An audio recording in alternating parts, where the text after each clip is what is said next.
Apenas les dije, ¿verdad? Pero bueno, gracias a Dios están ahí. Vamos a leer versículos 1 al 3. ¿Están listos? Dice así la palabra del Señor. Pablo, llamado a ser apóstol de Jesucristo por la voluntad de Dios, y el hermano Sóstenes, a la iglesia de Dios que está en Corinto, a los santificados en Cristo Jesús, llamados a ser santos, con todos los que en cualquier lugar invocan el nombre de nuestro Señor Jesucristo, Señor de ellos y nuestro. Gracia y paz a vosotros, de Dios nuestro Padre y del Señor Jesucristo. Hermanos, vamos a orar, ¿sí? Padre, te agradezco que hoy bendigas esta mañana, ya casi mediodía, y que nos concedas, Padre, el poder adentrarnos a esta carta de tu palabra, mi Señor, y hables a nuestras vidas. Te ruego que hoy pueda ser el comienzo para esta serie y que bendigas a cada uno de nosotros, Señor. Hemos hablado temas, por ejemplo, acerca de la murmuración en el tiempo de la oración, y en esta carta vamos a encontrar eso y mucho más, mi Señor. Así que, por favor, habla a nuestras vidas. Te lo ruego en el nombre de Jesús. Amén, Señor. Muy bien. Entonces, mis hermanos, vamos a estudiar la primera carta de Pablo a los Corintios. Son alrededor de 24 predicaciones de la carta a los Corintios. Eso quiere decir que de aquí a diciembre tenemos que enseñar los días domingos. Y primeramente Dios puede hacer de bendición. El título para esta serie, para esta enseñanza, bueno, y también podría ser el título de la serie, es una iglesia más parecida al mundo. Cuando ustedes, por ejemplo, les preguntan en otro lugar, porque nos llegan de repente mensajes al grupo de las redes de iglesias, una iglesia que recomienden, por ejemplo, en Houston, una iglesia que recomienden en Colombia, una iglesia que recomienden en Ciudad de México. ¿Y qué dirían ustedes si supieran, por ejemplo, mira, está esa iglesia, pero, sabes, en esa iglesia hay unos hermanos que se andan peleando entre ellos de forma legal? También está esta otra iglesia, pero en esa iglesia no te la recomiendo mucho porque de repente se dividen mucho porque algunos tienen cierto predicador predilecto y otros tienen otro y como que no es tan sano. Pero aquella iglesia que está allá, esa de plano, no te la recomiendo porque allá hay un hombre que anda con su madrastra. Hermanos, todo eso que acabo de mencionar son situaciones que vivía la iglesia de Corinto. Son situaciones que la iglesia de Corinto estaba atravesando. Así que esta predicación introductoria y panorámica tiene como intención, primeramente, es hablar acerca del contexto de toda la carta y abordar el tema de la ciudad de Corinto, porque es una ciudad que fue muy influyente, no solamente en aspectos generales, sino sobre sus miembros.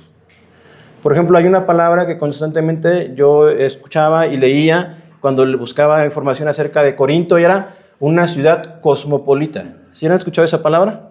O cosmopolita, no sé cómo, ¿dónde va el acento? Ahí me ayudan con eso. Pero inclusive hay una revista, no sé si se acuerdan que hay revistas como que de personajes muy relevantes o de feminidad. Yo no las he visto ahora, pero hace tiempo yo creo que las han de vender, que se llamaba así Cosmopolita, ¿no? Y la palabra cosmopolita se forma de dos vocablos, el griego es cosmos, que sabemos que es mundo, y pólice, que es ciudadano. Y básicamente la definición vendría a ser una ciudad de mente abierta, una ciudad que está abierta a todo. Y en Corinto confluían muchas nacionalidades. Quizás ciudades semejantes a estas serían, no sé, Acapulco. Cuando estuvimos allá en Ciudad de México, conocimos a unos hermanos de Colombia y nos preguntamos, ¿de dónde eres? ¿Dónde sirves? Y él decía, yo sirvo en Santa Marta, Colombia. Y decía él, para mí Santa Marta es como la Corinto del día de hoy, porque Santa Marta es un lugar, es puerto de Colombia, y es un lugar donde hay mucha depravación, mucha degeneración, mucha vida sexual, y comparándolo un poco sería como Acapulco, ¿no? Acapulco es un lugar turístico donde va mucha gente, pero lamentablemente es una ciudad donde hay mucha violencia, mucha prostitución, es decir, hay unas situaciones sociales que son conocidas de todos. Y a la vez es una ciudad donde se realizan muchos eventos tan importantes, deportivos, de gobierno, empresariales. Entonces, para que vayamos entendiendo un poco acerca de lo que es la iglesia de Corinto. Mis hermanos, el Evangelio de Juan terminó con una gran comisión, con que Dios, Jesús nos dijo, o les dijo a los apóstoles, vayan, proclamen, prediquen el Evangelio. Eso lo vimos en el capítulo 20, en los versículos cuando Jesús se aparece por primera vez en medio de ellos, que es el paralelo de Lucas y evidentemente el paralelo de Mateo 28 y de Marcos 16, donde les dice, vayan y prediquen a todo el mundo. Así que los apóstoles salieron, pero evidentemente recuerden, ¿cuándo fue? Cuando ellos recibieron el poder del Espíritu Santo. Y entonces Jesús les dijo, vayan, empezando desde Jerusalén, a toda Judea, a Samaria, hasta lo último de la tierra. Y fueron predicando, anunciando el perdón de pecados que solamente se encuentra en la fe en Jesucristo. Y así la iglesia se fue añadiendo y más personas fueron creyendo en el Señor. Y eso también dio lugar a que los apóstoles fueran a otros lugares, a otros países. Y sabrán que uno de los más grandes misioneros, o quizá algunos para el mayor, ha sido el apóstol Pablo, quien él fue el primer misionero que fue juntamente con Bernabé, eso es que tenemos que reconocerlo, y fueron plantando iglesias en cada lugar en donde llegaban. El primer viaje misionero fueron a la región de Asia Menor, lo que hoy sería Turquía en la parte sur. Entonces el segundo viaje misionero llegaron hasta Europa, pasaron a Filipos, y de ahí Pablo bajó a Atenas y de Atenas pasó a Corinto. Así que la iglesia de Corinto es una iglesia que nació por fruto de la predicación de Pablo, y Corinto es una iglesia, bueno, una ciudad, y la iglesia de Corinto, que los problemas que están allí son muy comunes al día de hoy. Son comunes a lo largo de los siglos. Todos los problemas que se presentan en Corinto han existido en las iglesias y van a existir hasta que el Señor regrese. Así que algo que yo quiero hablar a ustedes y a su corazón es que nos preparemos, porque la carta a los Corintios es una carta correctiva. Cuando yo digo correctiva, es una carta que nos va a desmenuzar a todos nosotros. Miren, si solamente hace rato que hablé acerca de la murmuración, porque tocó la lectura en Filipenses 2:14, y dice, no murmuréis, hace todo sin murmuraciones y sin disputas o sin pleitos.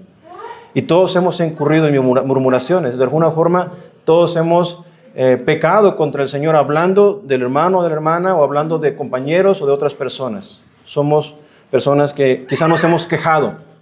Ahora, cuanto más cuando veamos una iglesia como Corinto, donde había divisiones entre ellos, pleitos legales, problemas de inmoralidad sexual, problemas en el matrimonio, es decir, uno diría, no, mejor no. Pero recuerden que, hermanos, que cada uno de nosotros y cada una de las iglesias que son del Señor estamos en remodelación.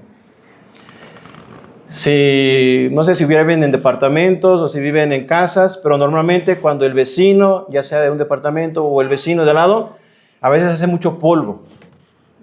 Y nos quejamos, hay tanta polvo que ha levantado esta construcción.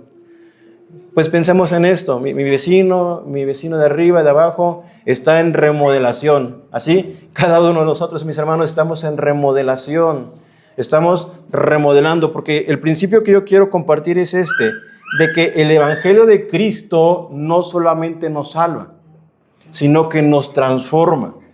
El Evangelio nos tiene que transformar. Nosotros profesamos ser creyentes, que venimos a la fe en Jesucristo, decimos que Él es nuestro Salvador, cantamos a su nombre, glorificamos su nombre, pero ¿qué pasa cuando lo que decimos no es congruente con lo que vivimos? Y contrariamente, quizá donde vivimos influye en lo que hacemos, somos y hablamos. Y más ahora que somos una sociedad que si vivimos en Chilpancingo, no vivimos en Acapulco o en Santa Marta, Colombia, o en Cancún, que son ciudades un poco más desarrolladas. Por ejemplo, cuando yo voy a la Ciudad de México, veo a personas de otro tipo social, tanto de los barrios de Tepito, por ejemplo, o de las zonas de los negocios, como también veo personas muy cultas y muy estudiadas que van a universidades como la UNAM, como el Politécnico, o muy letradas. Por ejemplo, hay muchos hombres que vivieron en Ciudad de México como Carlos Monsiváis. ¿Ustedes saben quién es él? Él fue un escritor muy prolífico que inició prácticamente el movimiento LGTB en México. Y es un hombre muy reconocido. Personas como, no me acuerdo cómo se llama la esposa de Octavio Paz, pero otra vez vi una tarea de un niño y le dijeron que viera la historia de un cuento que escribió esa señora, no me acuerdo cómo se llama, si ustedes me ayudan después, pero es esposa de Octavio Paz, que fue una escritora y que ella escribió una historia que se la dejan de tarea a los niños, que trata de una señora, la historia, de que tiene a su esposo, se queja de su esposo, pero ella tiene fantasías con otro hombre que no existe prácticamente. Entonces, cuando vamos, por ejemplo, a otra ciudad o un poblado, yo sé que son personas de quizá un nivel un poco más bajo en cuanto a cultura o a educación.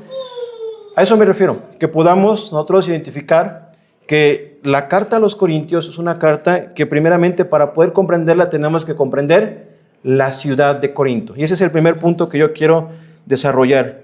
Quiero que veamos cómo esta ciudad moldeaba la manera de pensar y de vivir. Cómo la ciudad moldeaba la manera de pensar y de vivir. Así que vamos a empezar primeramente a ubicar. Este primer sermón va a ser un poco de estudio para que ustedes puedan visualizar. Caleb, ¿tienes el mapa? Muy bien. Ahí está el mapa de la península griega. Si ustedes se dan cuenta, ahí está la región de Acaya, si logran ver, y ahí está Corinto. Corinto es un lugar que tiene dos puertos importantes, uno que se llama Cencreas y otro que se llama Lequeo. Y es un puerto donde ahí transitaban mucho comercio, transitaban muchos filósofos, transitaban muchos deportistas. Era un lugar que era un centro comercial de primer nivel. Un lugar de primer nivel. Nosotros, por ejemplo, en nuestro país tenemos ciudades como Monterrey o como Guadalajara o como Ciudad de México. No por nada, en esas ciudades se eligieron para que se hicieran los únicos partidos que va a tener México en el Mundial. Una ciudad que tiene aeropuertos, una ciudad que tiene hoteles, una ciudad que tiene plazas comerciales, una ciudad que tiene toda la infraestructura, metro subterráneo para poder albergar una justa como el Mundial. Ahora piensen en esto, Corinto era una ciudad semejante a eso, ciudad que era un puerto, o tenía dos puertos, perdón, pero que era un lugar donde transitaban muchas personas. Entonces, atravesaban mercaderes, viajeros, filósofos, marineros. Había una gran cantidad de personas que viajaban. Piensen, por ejemplo, en otra ciudad como Tijuana. ¿Alguien ha viajado a Tijuana? Tijuana es la frontera con Estados Unidos. Es una ciudad también enorme, donde hay muchas empresas, industrias que se establecen ahí para trabajar en la mano de obra, y que contratan, y que hay personas también que se emplean en Estados Unidos y cruzan la frontera y van y vienen todos los días. Entonces, lo que quiero que ustedes entiendan es esto, que esta ciudad era muy importante en la época en la cual Pablo llegó por primera vez a la ciudad de Corinto. Ahora, esta ciudad era muy conocida por su religión y por su inmoralidad. Porque en esta ciudad estaba un templo dedicado a la diosa Afrodita. ¿Ustedes saben quién es la diosa Afrodita? La diosa del amor. La diosa del amor. Era un lugar donde había alrededor de 18,000 sacerdotisas prostitutas. Y la idea de celebrar el amor y de honrar a sus dioses era ir y fornicar con estas mujeres. Es decir, un hombre que quería adorar a Afrodita, ¿cómo lo hacía? Iba, se presentaba al templo y lo primero que buscaba era una mujer sacerdotisa con la cual pudiera disfrutar de los placeres de lo que ellos entendían que era el amor. Así que era una ciudad donde había una terrible inmoralidad sexual. Imagínense, nosotros adoramos a Dios y venimos a cantar, a alabar al Señor, escuchar la predicación de la palabra, pero lo que ellos tenían como concepto para adorar a Dios era tener relaciones sexuales. Y a veces no con una, sino era un desenfreno terrible que ellos tenían. Ellos querían disfrutar, adorar a su diosa por medio de las relaciones sexuales. Lo mismo, en este caso, en el caso de las mujeres, buscaban un sacerdote que pudiera también estar con ellas.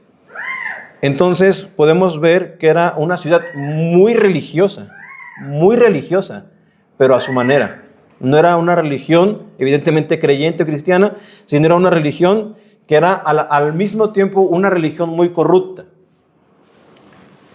Hermanos, en la época en la que vivimos, imagínense un lugar así. Bueno, y lamentablemente hay prostíbulos, hay todo ese tipo de lugares, pero un lugar donde tú fueras y se está adorando una diosa y tú vas a adorar a esa diosa que es una imagen de una mujer y la vas a hacer por medio del cuerpo, del disfrute de la sexualidad. Hermanos, el sexo es algo que Dios creó, pero lo hizo bajo sus límites y sus parámetros que fuera honroso dentro del matrimonio. El sexo, el dinero y el poder son cosas que Dios creó, pero que el hombre ha corrompido. De tal manera, es una ciudad que celebraba al cuerpo, al placer y al prestigio, porque además de todo esto, en esa región, ¿ustedes han escuchado hablar de los Juegos Olímpicos? ¿Eso dónde se origina? En la ciudad de Olimpo. La ciudad de Olimpo era una ciudad donde se realizaban esos juegos, donde los competidores de todos los lugares de Grecia, recuerden que Grecia no era un país unificado, eran distintas ciudades, polis, que se les llamaba, donde se conjuntaban en esa fecha, en una fecha en específica, en un lugar en específico en el Monte Olimpo para poder jugar los Juegos Olímpicos. De ahí viene la idea de las Olimpiadas. Pero había otros juegos, los Juegos Ístmicos que se llamaban, que se jugaban precisamente en, ¿dónde creen ustedes? En Corinto. Y la idea del deporte no es como lo es ahora, sino era un culto al cuerpo. Era un culto donde los hombres tenían que presentarse con las mejores condiciones físicas, fuerza, vigor, energía, inclusive competían desnudos para poder mostrar todos sus cuerpos. Así que, ¿se dan dando cuenta del tipo de ciudad que era? Era una ciudad tan corrupta, ya he usado esa palabra, a nuestra vista, porque a la vista de ellos era totalmente normal. Era totalmente normal dar culto a Afrodita, era totalmente normal dar culto al cuerpo humano, al placer, a la satisfacción, al prestigio. Recuerden que un deportista que ganaba era alguien que ganaba prestigio y renombre. Bueno, no muy semejante a lo que hacemos hoy con los deportistas, ¿no? De tal manera que se dan cuenta cómo toda la forma de entender el mundo de los habitantes de Corinto era una forma totalmente distorsionada a la nuestra. Ahora, Corinto, además de todo esto, era una provincia romana. Recuerden que todo está bajo el contexto del Imperio Romano. Así que Corinto era la región de Acaya y Corinto era, Acaya era una región del Imperio Romano, era una provincia romana y Corinto era su principal ciudad en la cual todo se desarrollaba. Así que era una ciudad donde había autoridad política, una ciudad donde había prestigio social y donde había una influencia cultural muy fuerte. Ahora, ustedes podrán entender un poquito, más o menos, por qué razón la iglesia de Corinto, los hermanos de Corinto estaban tan llenos de problemas. Porque ellos estaban influenciados, o sea, ellos vienen del paganismo, vienen de todo eso y vienen a la fe, pero a la vez también, ese es el punto, que su mente, su pensamiento, sus conductas, su comportamiento, toda su forma de entender el mundo, lo que ocurrió fue que Corinto se metió dentro de la iglesia, dentro de los creyentes. Así que pueden ver que la iglesia que se estableció en Corinto tuvo un gran impacto. Ahora, yo quiero que vayamos a un segundo punto, porque ustedes se preguntarán, ¿y cómo surgió esa iglesia? ¿Cómo de repente en un lugar tan corrupto, tan perverso, inclusive tan improbable, Dios quiso levantar esa iglesia? Y para ello quiero que ustedes vayan al libro de los Hechos. A Hechos capítulo número 18. Hechos capítulo número 18. Porque si ustedes ya escucharon todo lo que acabo de mencionar, Khaled, ¿podrías mostrar la otra imagen? Miren, lo que acabo de mencionar es básicamente esto. La ciudad de Corinto estaba influenciada por la importancia de su relación comercial, la idolatría, juegos sísmicos, una sociedad jerarquizada, diversidad cultural, inmoralidad generalizada, cultura y filosofía. Era todo lo que confluía en ese lugar. Todo se movía dentro de ese lugar de Corinto. Pero ahora vamos a ver dónde y cuándo Dios, en su soberana voluntad, Él obró y a quién usó para plantar una iglesia en un lugar tan corrupto como ese. Ya están en Hechos capítulo número 18. Muy bien. Hechos 18 dice así: después de estas cosas, Pablo salió de Atenas y se fue a Corinto. Recuerden que este es el segundo viaje misionero de Pablo. ¿Recuerdan lo que Pablo hacía? Era llegar a las ciudades, ir a la sinagoga, predicar en las sinagogas de los judíos, exponer a Cristo como el Mesías, a Jesús como el Mesías, y si no hacían caso, normalmente él se retiraba y ahora se dirigía a los gentiles. Pero vemos que Pablo viene de otra ciudad. ¿De qué ciudad? De Atenas. Atenas, si ustedes recuerdan lo que dice el capítulo 17, Pablo llegó a Atenas y él también vio que era una ciudad muy religiosa. ¿Se dan cuenta cómo eran dos ciudades diferentes? Atenas era muy religiosa, pero en base a la filosofía, a la cultura, a las ideologías, a los pensamientos. Pero Corinto era muy religiosa, pero en base a la inmoralidad y al pecado sexual que estamos viendo. Eran ciudades muy religiosas, pero muy distintas. Y Pablo predicó en Atenas. Y vemos que no hubo mucho fruto, aunque sí hubo. Vemos que se convirtieron varias personas. Sin embargo, no sabemos o no hay registros de que se haya formado una iglesia en Atenas. Así que después de que Pablo salió de Atenas, se dirigió a la ciudad de Corinto. Y vean lo que dice el versículo número 2. Y halló a un judío llamado Aquila, natural del Ponto, recién venido de Italia, con Priscila su mujer, por cuanto Claudio había mandado que todos los judíos saliesen de Roma, fue a ellos. Entonces Pablo, cuando llega a Corinto, conoce a una pareja que se llama Priscila y Aquila, y que dice que ellos se dedicaban al mismo oficio que él. ¿Saben cuál era el oficio de Pablo? Él hacía carpas o tiendas, como quisiéramos verlo. Era un hombre que se dedicaba a hacer eso. No quiere decir que siempre, todo el tiempo, Pablo hiciera eso. Lo hacía particularmente en lugares o iglesias donde no él recibía el apoyo financiero para poder predicar. Pero normalmente, como está iniciando las iglesias, y en este caso Corinto, lo que va a hacer él, dedicarse a eso, trabajar con sus propias manos. Inclusive cuando veamos la carta a los Corintios, él les va a decir eso. Él va a exponer los derechos que él tiene como apóstol, como ministro de Dios, para poder recibir de ellos esa honra. Pero él dice, pero yo no he usado de ese beneficio, sino que yo he trabajado con mis manos. De tal manera que conoce a Priscila, conoce a Aquila, un matrimonio que se dedicaban al mismo oficio, y lo que nos dice es que ellos estaban allí porque ellos habían sido expulsados de la ciudad de Roma por el emperador Claudio. A lo largo de los siglos, los judíos han tenido muchos momentos en los cuales han sido expulsados de lugares, países, ciudades, y este era uno de ellos. Así que allí en esa ciudad, Dios determinó juntar a Pablo a este matrimonio. Aquila y Priscila. Aquila es el hombre, Priscila es la mujer. Así que se juntó con ellos. Y como eran del mismo oficio, se quedó con ellos y trabajaban juntos, pues el oficio de ellos era hacer tiendas. Y vean lo que es el versículo 4. Y discutía en la sinagoga todos los días de reposo y persuadía a judíos y a griegos. Él, lo que les dije, llegaba como judío. Recuerden que Pablo era un rabino, no era solamente un judío cualquiera. Es decir, un judío solamente, era un maestro de la ley. era un fariseo, de tal manera que él llegaba a la sinagoga y lo que hacía era mostrarles a los judíos cómo Jesús cumplía todas las profecías del Antiguo Testamento y él era el Mesías, era el Salvador.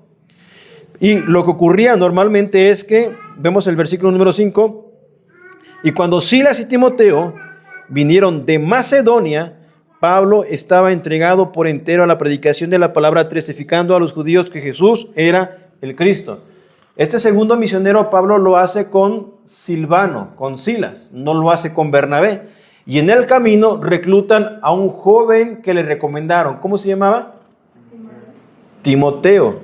Le recomendaron a cierto discípulo llamado Timoteo, y de tal manera que Timoteo, Silvano eran parte del equipo de este segundo viaje misionero.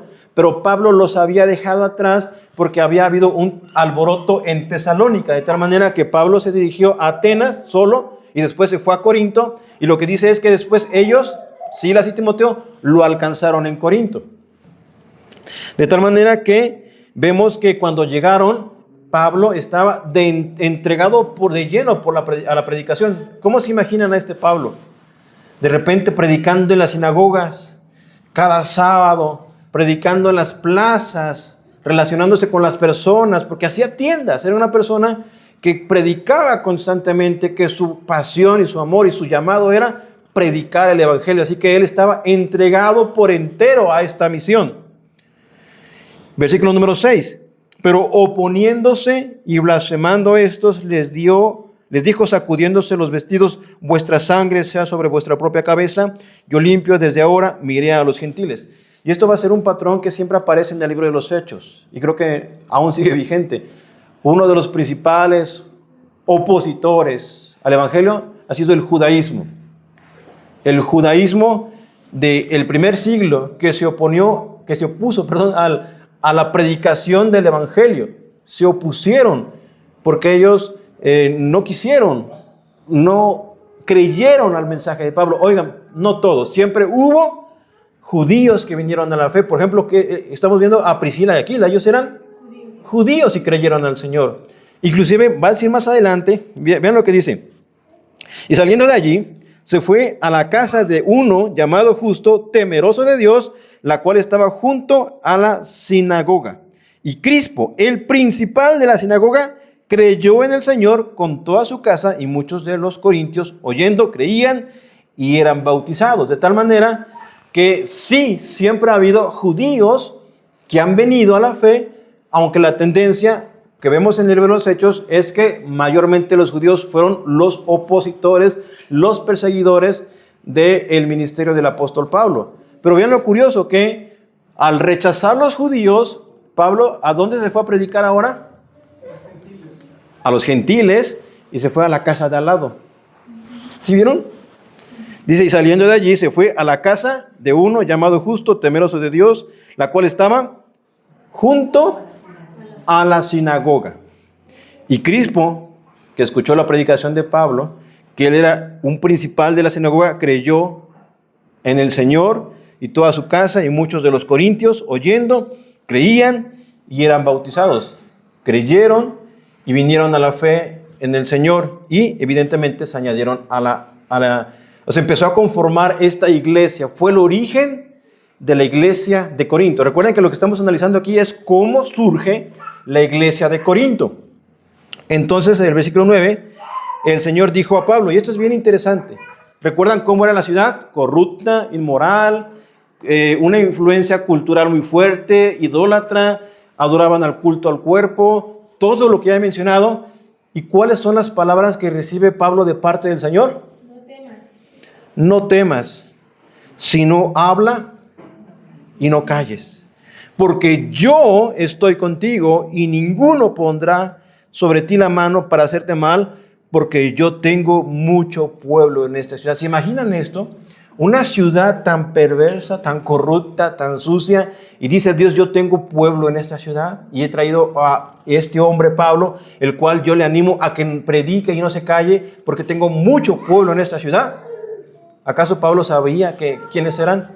Evidentemente su labor era predicar, anunciar, comunicar el evangelio.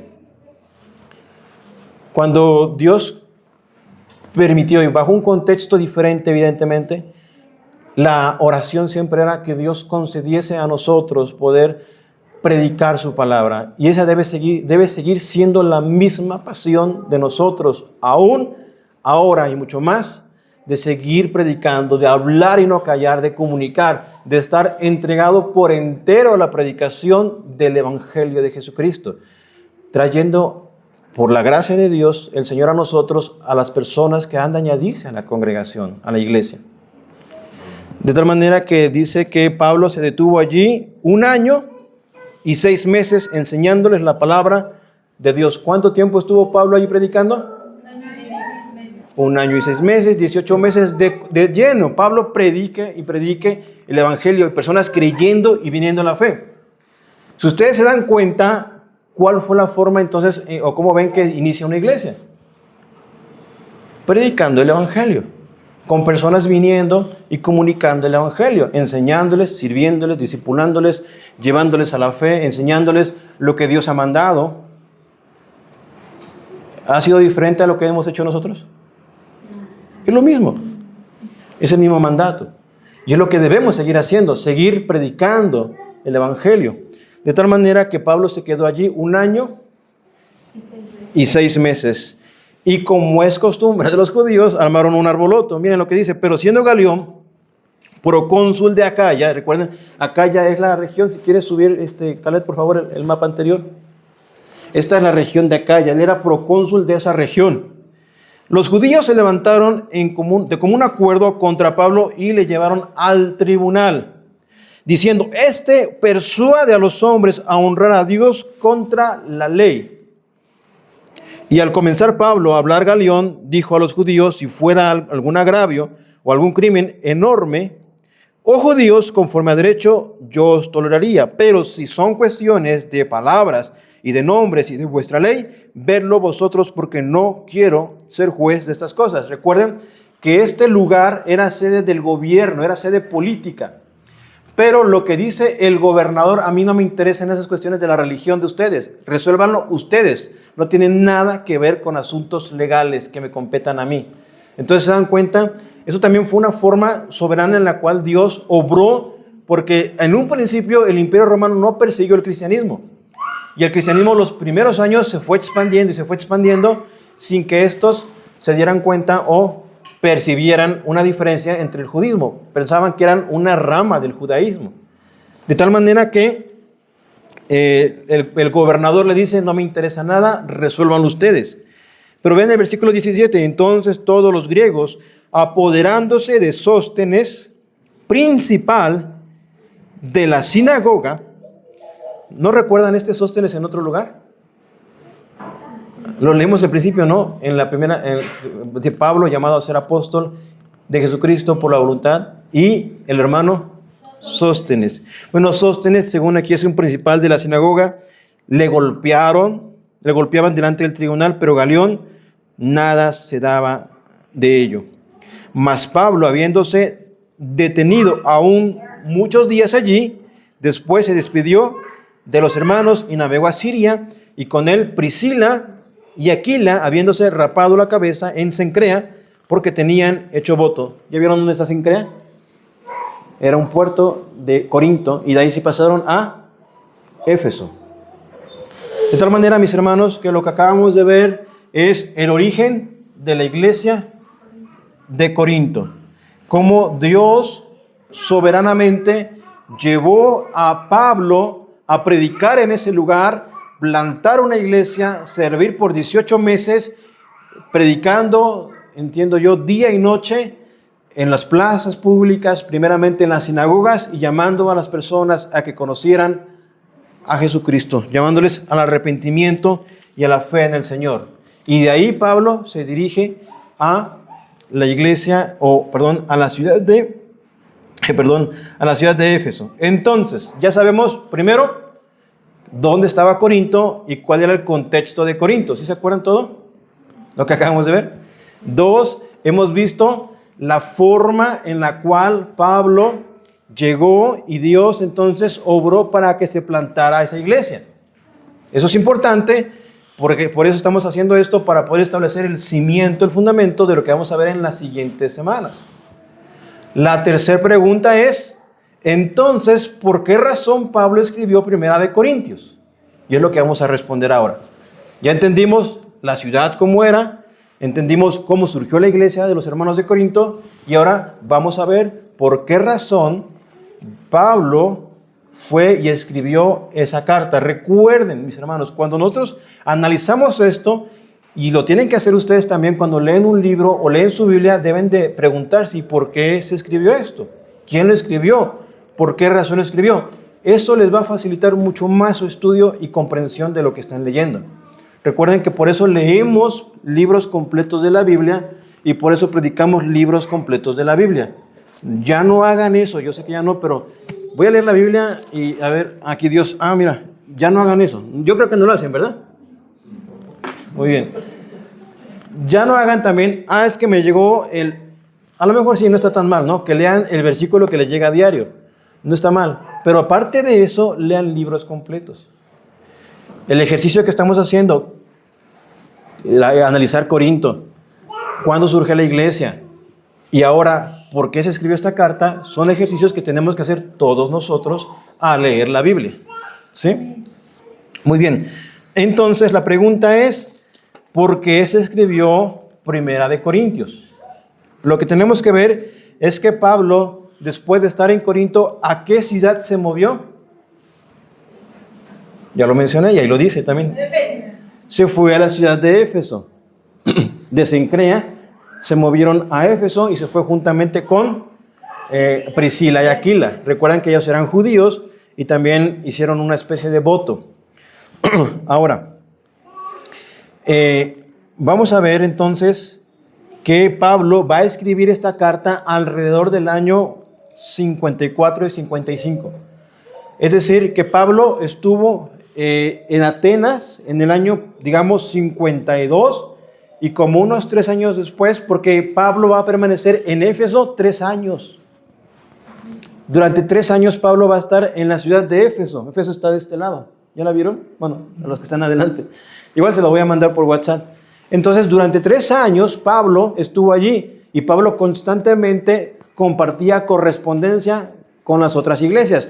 Recuerden que no había WhatsApp, no había teléfono, no había telégrafo, era todo por correo que se tardaba tiempo en llegar.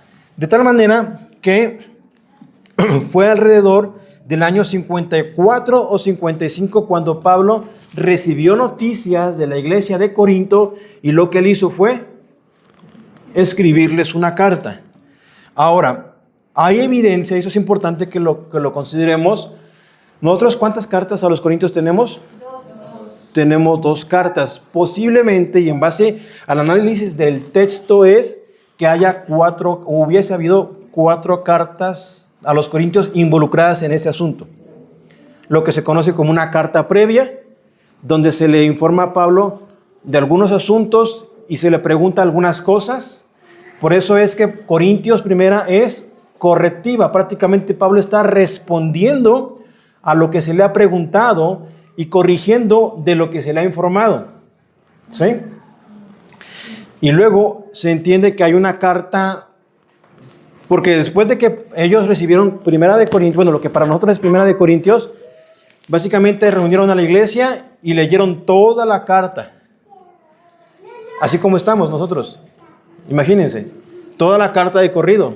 Pero imagínense que somos corintios nosotros y estamos en la ciudad de Corinto y vinieron todos los hermanos y van a leer la carta que nos mandó Pablo. Y de repente ahí se acusa al hermano que anda con su madrastra y ahí van a ver que los que tienen problemas legales, pues ¿qué pasó? Se enojaron los corintios. De tal manera que se cree por la segunda carta a los corintios que hubo una tercera carta que se conoce como la carta severa. Porque ahí Pablo expresa que él actuó con determinación para corregir a los corintios. Inclusive me parece que hay una idea de una posible visita a Corintio, que él fue con firmeza para corregir. Pero en la segunda carta a los corintios es la idea de que los corintios que sí se arrepintieron le dijeron: Pablo, está bien, perdónanos. Y ahí Pablo va a defender otra vez su ministerio apostólico. Por eso es que Pablo, en la que sería la cuarta carta, que para nosotros es la segunda de los Corintios, Pablo empieza con un mensaje de consuelo y de consolación. Son ideas que se creen en base al análisis de las cartas. 4 cartas a los Corintios, nosotros solamente tenemos, si es así, la tercera y la cuarta, la que Dios decidió en su soberanía preservar para nosotros. Tercera y cuarta, que para nosotros es primera y segunda a los Corintios. Pero por ahora nos vamos a concentrar en la primera carta a los Corintios. Cuando ustedes leen, por ejemplo, Primera de Corintios 5:9, ¿quieren ir allá? Primera de Corintios 5:9.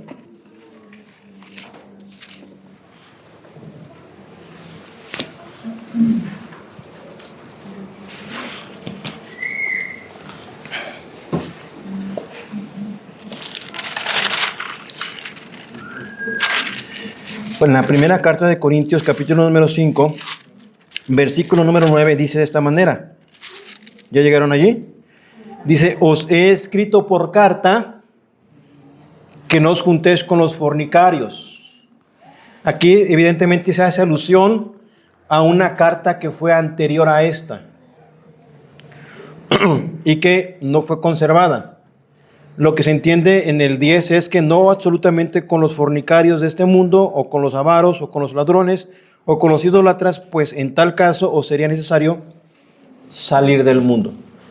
Lo que se ve es que estos corintios malinterpretaron mucho las palabras de Pablo, y ahora Pablo tiene que explicar mucho más detalladamente lo que está ocurriendo, o lo que él quería dar a entender o quería comunicar en su primera carta, que no tenemos, y que ahora está en la segunda carta, que para nosotros es la primera a los Corintios, ¿sí? Así que, por ejemplo, si van al capítulo 1, versículo 11, 1:11, se van a dar cuenta que ahí dice Pablo, porque he sido informado acerca de ustedes o de vosotros, hermanos míos, por los de Cloe, que hay entre vosotros contiendas. Eso quiere decir que hubo personas de la iglesia de Corinto que visitaron a Pablo, que se movieron de Corinto a Éfeso para visitarlo personalmente e informarle directamente lo que estaba pasando. Solamente como un ejemplo, supongamos que me voy a vivir a Jalapa. ¿Saben dónde está Jalapa? Luego les cuento de Jalapa, ¿no? Aunque yo no he vivido para allá nunca. Allá nací nada más. Pero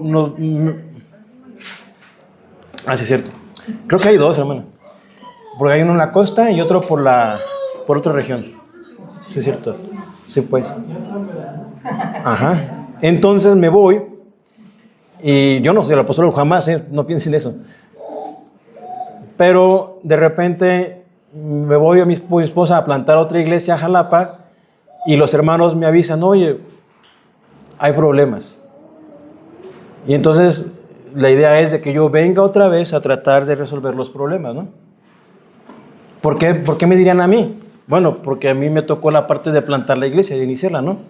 Y muchos de ustedes, a mí me tocó la parte de ir, conocerlos, visitarlos, y quizás se relacionan mucho conmigo, ¿no? Pienso yo. Y de tal manera que aunque haya otros hermanos ministros, pues han surgido situaciones y problemas. Y ahora tenemos que llamar al hermano, ahora sí por WhatsApp o por teléfono, que hay toda esta comunicación, y ya pues yo vengo, ¿no?, a tratar de resolver el problema o a escuchar a los hermanos qué es lo que ha pasado. Solamente es un ejemplo para que podamos entender lo que pasó con Pablo, ¿sí? De tal manera que se dan cuenta que esta iglesia, y es normal, hasta cierta manera normal, pero que no tendría que ser correcto, que Corinto, o la iglesia de los hermanos de Corinto, fue infectada y fue llenada de toda la influencia del entorno, del contexto que se estaba viviendo. La inmoralidad. ¿Por qué creen que al hombre se le hizo fácil agarrar a la madrastra? O los problemas matrimoniales que había dentro de las familias de los hermanos de Corinto. O los problemas legales. Inclusive dentro de la carta Pablo dice que hay inmoralidad que ni siquiera se escucha con los gentiles. Y luego las divisiones, porque había es lo que vamos a ver más adelante en otras predicaciones, cómo la iglesia estaba dividida. Hermanos, yo cuando les hablo todo esto, cuando les expongo todo esto y que es parte de la palabra, mi deseo y mi trabajo y lo que yo quiero que ustedes lleven a su mente y a su corazón es que cuando venimos a la iglesia, venimos para adorar al Señor, pero creemos también que Dios habla a nuestras vidas por medio de la predicación de la palabra, que es la Escritura la que es expuesta, la que es, y por eso se busca que se haga con fidelidad y con temor, para que ustedes, cuando salgamos, quizá algunos de nosotros, una palabra me va a confrontar y me va a decir, yo he caído quizá en división dentro de la iglesia. Y a lo mejor otro que dice, no, yo no he estado en división, pero quizá hay tentaciones sexuales en su cuerpo, en su mente, que le están inclinando quizá a pasiones vergonzosas. Quizá hay uno que tiene problemas y dice, es que demandé a mi hermana, y era de otra iglesia, pero la demandé. ¿Cuántos casos no hemos oído así? Y peor aún, ahí era de la misma iglesia que se demandaron legalmente, fueron a los tribunales. Luego había un desorden en el culto, que cada quien hacía lo que quería, y la cena del Señor era para embriagarse, para emborracharse. Es decir, tendríamos que considerar todo esto, mis hermanos, porque cuando venimos aquí y vengamos con el favor de Dios, yo deseo, incluido yo también, que pongamos en práctica la corrección que Pablo hace y que Dios hace a nosotros por medio de esta carta. Que aunque fue escrita a los Corintios y fue a ese lugar que está ahí, la palabra de Dios permanece y sigue vigente.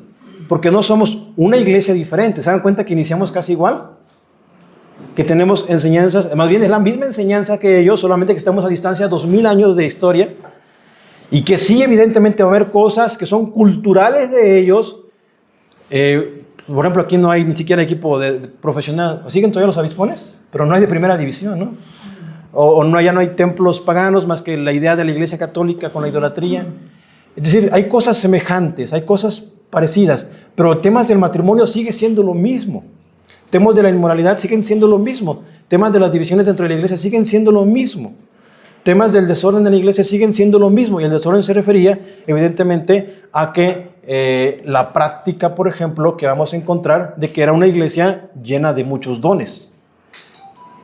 Y alguno de ellos, Pablo tiene que abordar el tema de los dones en el capítulo número 12, 13 y 14. Y Pablo tiene que corregir y decirles, hay un don más excelente, más que todos los que se puedan imaginar. ¿Ustedes saben cuál es? El amor, mis hermanos. Así que seguir los dones, pero procurar los dones mejores, que es el amor. De tal manera, mis hermanos, que yo deseo que ustedes se vean entre ustedes como hermanos que somos de una misma iglesia, de un mismo cuerpo. Aquí tengo todavía. Y que nos amemos, aunque nos perdonemos, que no tengamos facciones, que nos busquemos que se evidencie pues esas agrupaciones que a veces hay, sino que busquemos amar a todos nuestros hermanos. Puede que entre nosotros surjan conflictos y déjenme decirle algo, eso es normal, hermanos. Somos seres humanos, somos personas, pensamos diferente. Ya lo dije, tenemos costumbres diferentes. Recuerden que en Corinto llegaban un montón de personas de distintas ciudadanías, era un puerto comercial. De tal manera que cuando nosotros debemos venir a la carta a los Corintios, sabiendo que la palabra misma del Señor nos va a corregir, nos va a restaurar, nos va a animar, nos va a fortalecer, nos va a confrontar, nos va a veces hasta cortar. Pero eso es necesario para nuestro bien. Por eso, mis hermanos, yo quiero que de en adelante lo que vamos a estudiar el próximo domingo y en adelante los próximos domingos estemos preparados, porque hay cosas muy fuertes, como a veces las divisiones que se gestan dentro de la iglesia que ya hemos mencionado.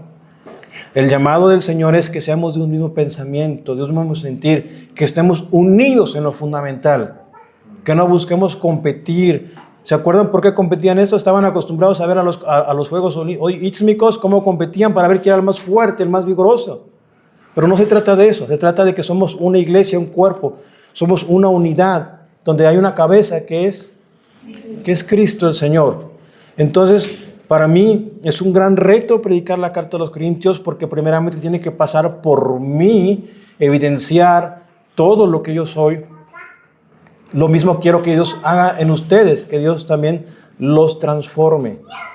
¿Recuerdan que les dije? El Evangelio nos salva, pero también nos transforma. Es decir, que nuestra manera de vivir no sea la misma. Nuestra manera de educar a nuestros hijos, la manera de tratar a la esposa, al esposo, la manera de relacionarnos como cristianos no sea la misma, que no sea el mundo dentro de nosotros.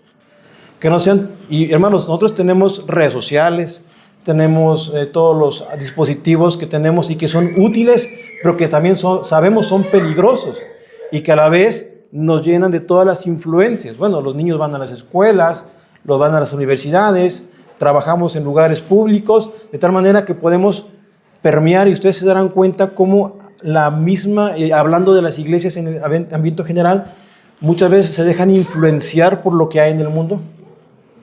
No hace mucho surgió un señor de 50 años que dice que él presentaba a su novio. Pero dice, es que yo no me avergüenzo del evangelio, yo soy pastor. Y este es mi novio. Ahora ya se casaron, en Estados Unidos. Soy pastor metodista. La iglesia metodista lamentablemente se ha infiltrado mucho esa corriente de los homosexuales. Pero el mundo es normal, ¿no? Sí. Es más, hay que aplaudirlo, porque es el mes del orgullo gay. Sí. Hay iglesias donde el pastor ya se recasó 3 veces o 2 veces. ¿Y qué dice la Biblia? Que el hombre sea marido de una sola mujer.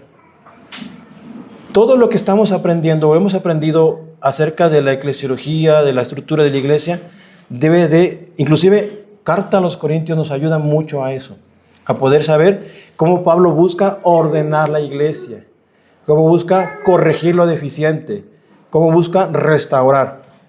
De tal manera que se van a atender también herejías graves. Puede que tengamos diferencias doctrinales y es válido en algunos puntos que no son centrales, pero no podemos negar doctrinas como la resurrección, que es lo que se niega allí, la doctrina de que Jesús resucitó.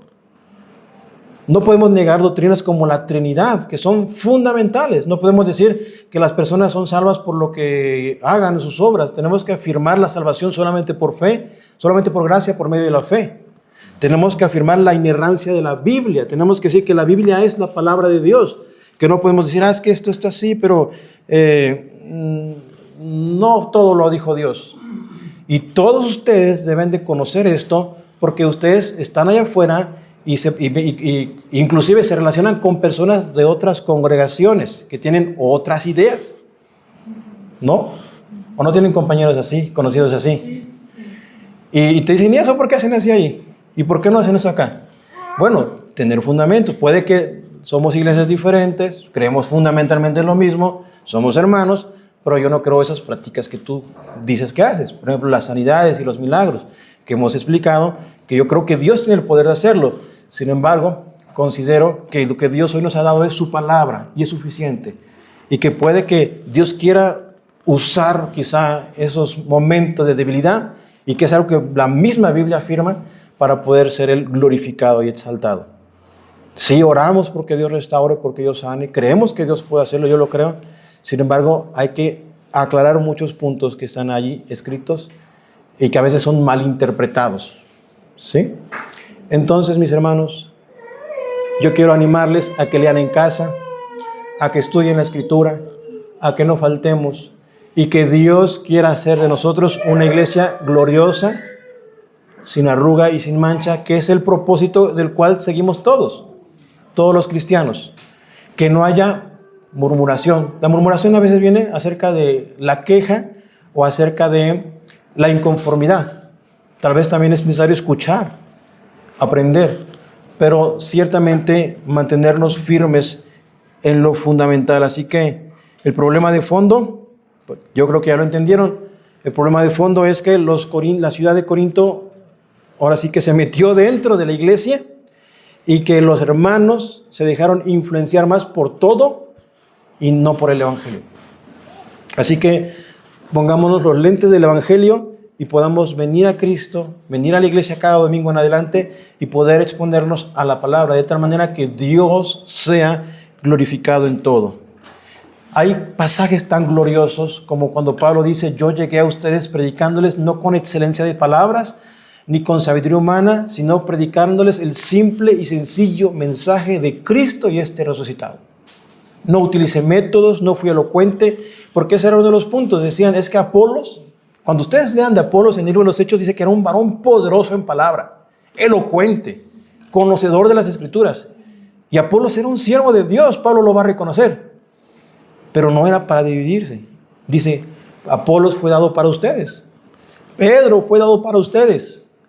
Cada ministro es dado para ustedes. Es por eso que decimos que cada hombre de Dios, cada ministro del Evangelio es un regalo para la iglesia.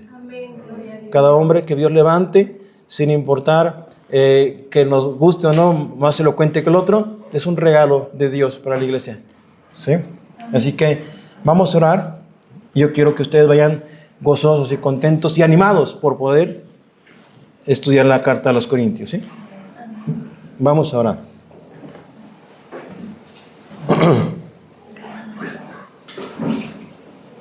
Padre, te doy gracias que hoy bendigas esta tarde, Señor. Hoy hemos aprendido apenas un poco, Señor, de tu palabra. Y sin embargo, deseo que tú transformes nuestras vidas, mi Señor. Que no salgamos de la misma manera. Que realmente veamos a Corinto y veamos también nuestra ciudad. Y consideremos